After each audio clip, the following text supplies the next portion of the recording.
Our next lens is the gender lens, and you guessed it, it has to do with gender, how males and females are portrayed in literature.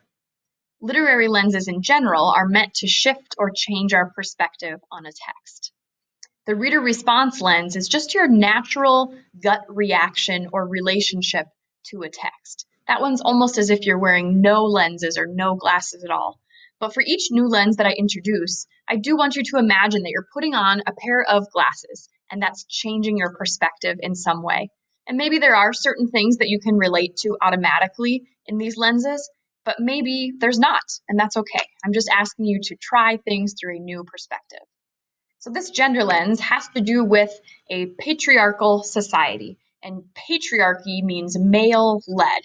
And this lens assumes that a male-led society hinders or holds females back from realizing their personal ambitions.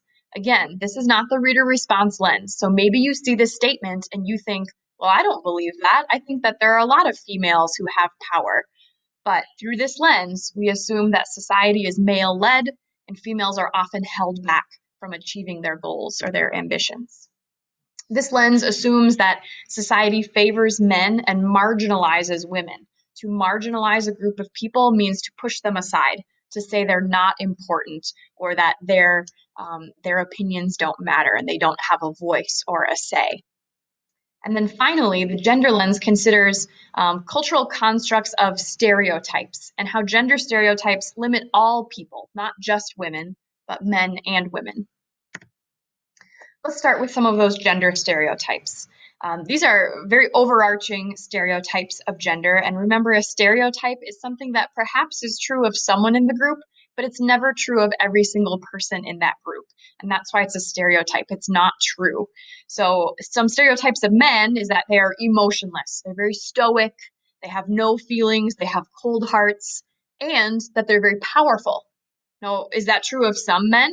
Perhaps, but definitely not of all. But this is often how men are depicted in popular culture, including media and literature. A gender stereotype of women is that they are the opposite. They are weak, they need someone to save them, and they're overly emotional. They let their emotions control and govern their decision making. Disney had a habit of reinforcing these stereotypes, and they've gotten a little bit better. But if you go back to some of the early Disney princess films, we have song titles like Someday My Prince Will Come. We have female characters who are waiting on someone to save them, and they don't really have any dreams outside of being rescued. And we have this strong, powerful male character who will swoop in and save the day. Things have gotten a little bit better in modern Disney princess movies. Now we have more females with speaking roles. Here's an example from Frozen. Here, she's not waiting around for someone to come save her, but her goal is still a relationship. Here's another stereotype that females care about relationships and therefore will put more effort into a relationship, and males are less likely to do that. Of course, there are many gender stereotypes, right? Considering what men are good at and what females are good at, even teenagers, right?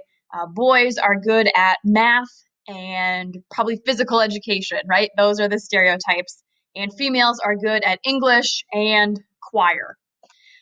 Well, of course, we have opposite genders who are good at those things and who are bad at those things. So our gender stereotypes, we'll consider those in the text and how they're reinforced or strengthened or broken. Let's talk about some examples.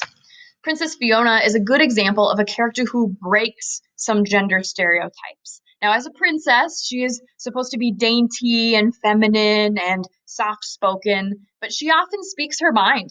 She burps out loud. She gets in people's faces. She tells them what she thinks.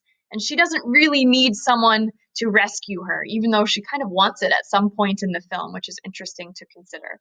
So she does reinforce some stereotypes. Here she is. She's beautiful. She's wearing a dress. She sings songs. Those are all feminine, stereotypically feminine qualities.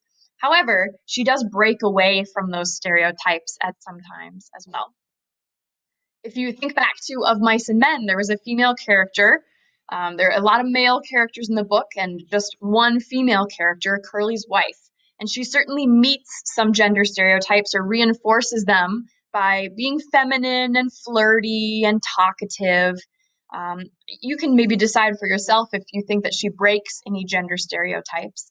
But through the gender lens, what I would draw your attention to is her name. She never actually has a name throughout the whole book. We never find out. She's always referred to as Curly's wife. So not only is she thought of as someone's property, right? She is owned, Curly's.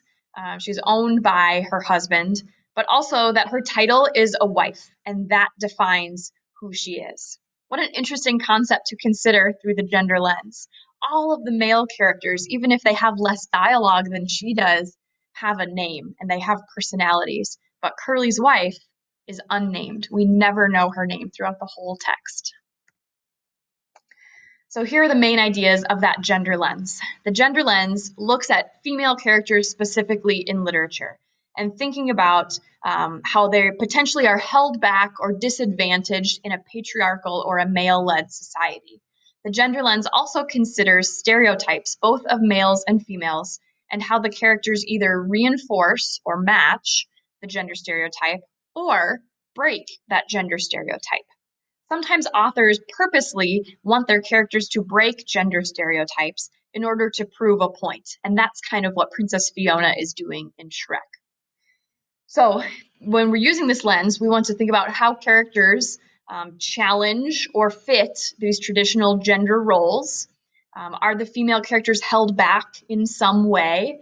Are they unimportant, like Curly's wife, who doesn't even have a name through the whole book?